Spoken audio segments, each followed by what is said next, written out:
Hello friends, সকাল সকাল আবার একটা ছোট মিনি ব্লগ নিয়ে চলে আসলাম। তো তোমরা সবাই কেমন আছো? আশা করি ভালো আছো। তো আমিও খুব ভালো আছি। আমার ভিডিও যদি ভালো লাগে অবশ্যই লাইক কমেন্ট করে পাশে থাকবে, তাহলে আমি আরও উৎসাহ পাবো ছোটো ছোটো ভিডিও তোমাদের সাথে শেয়ার করার জন্য। আর এই যে দেখো, এইদিকে তোমাদের সাথে কথা বলতে বলতে আমি ঘর দরজা পরিষ্কার করে দিচ্ছি, আর এই আমি ঝাড়ু দিচ্ছি। আমার মেয়ে ঝাড়ু দিতে দিচ্ছে না, বলছে ও ঝাড়ু দেবে।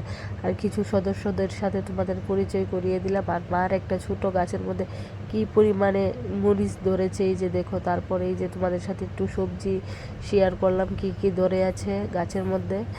এই যে দেখো, একটা লেবুও আছে গাছের মধ্যে। তো দেখো কি পরিমাণে বাতাস, আর আকাশটা একদম মেঘলা হয়ে আছে, প্রচুর বাতাস। আর এই যে এদিকে দেখো, বাতাসের মধ্যে আমার মেয়ে বসে রান্নাবাটি খেলছে। মেয়েরা তো রান্নাবাটি খেলবে, সেটাই কথা।